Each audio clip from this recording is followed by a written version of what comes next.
Alright, so let's talk about The Pagemaster, 1994 film starring Macaulay Culkin, Christopher Lloyd, and is directed by Maurice. Oh, I guess it's two of them. The live action part is directed by Joe Johnston, the animation part directed by Maurice Hunt. This was the first, because this came out before Space Jam. So this came out in 1994 and it was the first thing. I mean, the live action and animation part, like, they don't intersect like that. Sort of. This was the first time that I, saw a movie like this. And it's about a kid named Richard Tyler, played by Macaulay Culkin, and he's a very, he's not your typical kid. He's not one to, just run around and do things without question. He questions everything, and he's like that kid from Jerry Maguire who knows a whole bunch of facts.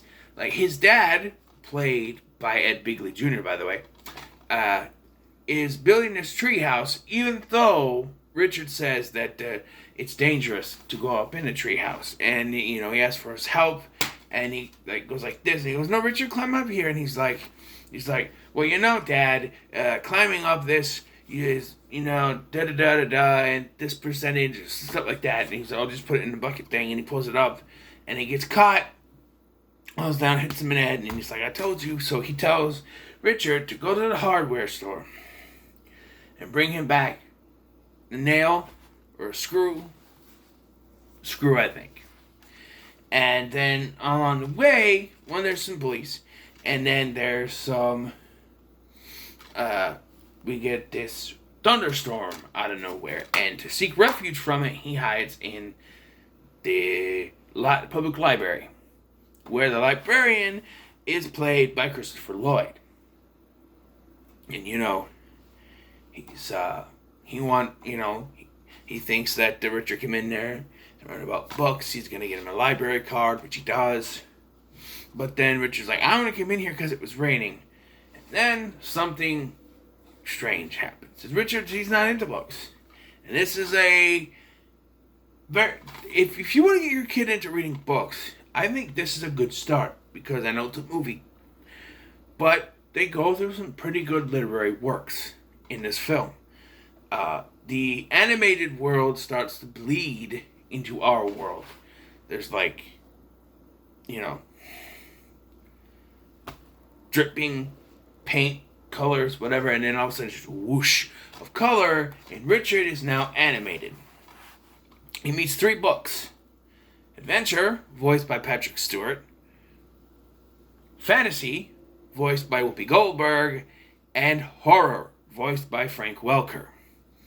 And I gotta tell you, my favorite part of this film is the horror part.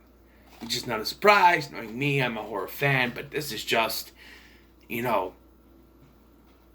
horror fan, especially if you're a fan of horror literature, which I do appreciate. You got Dr. Jekyll and Mr. Hyde. There's the lab, this mansion, it's dark, it's dank, it's very horror-like. And then you get to the adventure part, and you get another one of my favorite literary works, Treasure Island, which I grew up watching the Disney version. So you have Long John Silver and Tom Morgan, and you have this character, and then Captain Ahab chasing down Moby Dick. It's fantastic. And in the fantasy section, you have a dragon, which ends up being the main antagonist of this film. Because it's... Okay, so the journey is to get to the exit, which is Richard's way out of here. And so you have to go through the horror section, and you have to go through the adventure section, and finally fantasy. And fantasy is where we get the prerequisite song. La la la la la, fantasy, or whatever, I don't know the song. And then we get this, they're climbing a mountain, but it's not a mountain, it's a dragon. They gotta fight the dragon, and Richard has to be brave and put on the helmet and fight the dragon. And stuff like that. There's also teases like, oh, Horror dies, but he doesn't die, and he's found on another island, and yes. And Christopher Lloyd voices the Pagemaster as well, the one who controls this world. Now, this does have one of those endings, much like Wizard of Oz, where it was a dream all along.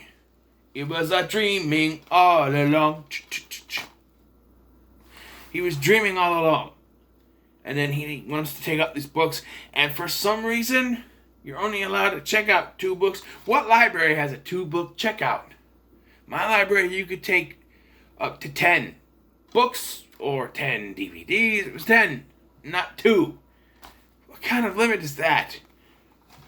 And he's like, oh, please. And he's like, oh, you know what? Just this once. Just this once. I'll let you check out 3. And it's left to the imagination as to what, at least at first, you think it's left to the imagination as to whether or not what he went through was real. And you get the scene where Richard's asleep in the, he's sleeping in the treehouse. And his dad comes on, because his dad's worried about him. And then he sees him sleeping up there, because he's worried about him. He's worried about him before he disappears. But when he gets back, and he's sleeping in a treehouse. And, yeah. And then we have the books talking. And I thought, oh, that means it was real. But much like the Wizard of Oz, you're never sure whether it was real or not. And I think maybe that's the better outcome. Here, even though they make you, at first, seem like they're going to make you leave it up to your mind, stuff like that. You make your mind up about it yourself. But then they outright just tell you, hey, look, these books are talking. It was real. The animation is pretty good. When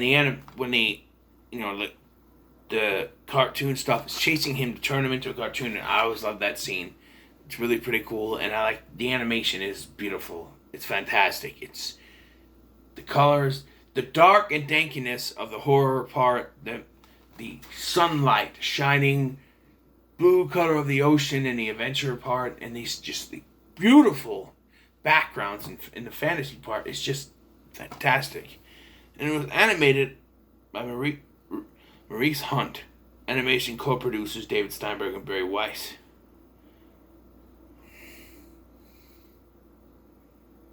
Music by James Horner. David Kirshner production. He produced Child's Play. But yeah, this movie is fantastic. Do I have any negatives for this film other than the whole ending thing where they just flat out tell you, no, not really. Not really.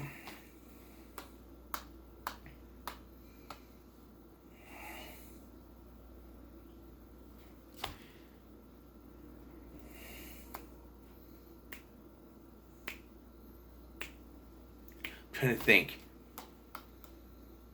Maybe casting Macaulay Culkin as now that I think of it, casting him as this kid who's always shy doing things and always, wants to be self-secure and pointing out, this could happen at this percent of the time. And I don't know. I mean, it works, but this comes out after Home Alone 2, where he, the 2 Home Alone movies, I think this was after The Good Son. This was, after My Girl, where he played sort of the same character in My Girl. But for me, I don't know. I, didn't think of that. I think, Macaulay Culkin's a high thing right now, the hot thing. So we gotta cast him in this, which is fine, and he does a pretty good job. So it's not really negative; it's a mixed aspect. I'm gonna give this a 9 out of 10. I enjoy this film. I can't give it a 10 out of 10. No, it just something. I don't know. It gets a 9 out of 10 for me. So what are your thoughts? I think maybe I should stop giving numbers and just talk about it instead of giving out a rating. You know what I mean? Because okay, let me speak frankly with you. I always feel weighed down with my rankings. I want to give the movies I really like a 10, but I'm afraid, like, okay, it's subjective.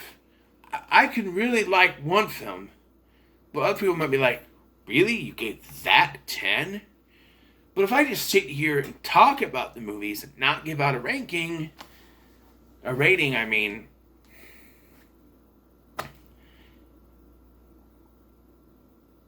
maybe it'll work. I don't know. It's just an idea. But, because me sitting here and putting out my good parts and my bad parts, giving out a rating, I don't know. But, yeah, for now, it gets a 9 out of 10. So what are your thoughts on the Pagemaster? Let me know in the comments below. Make sure to like, share, and subscribe. Thank you for watching. I've been Scotty. We'll see you in the next one.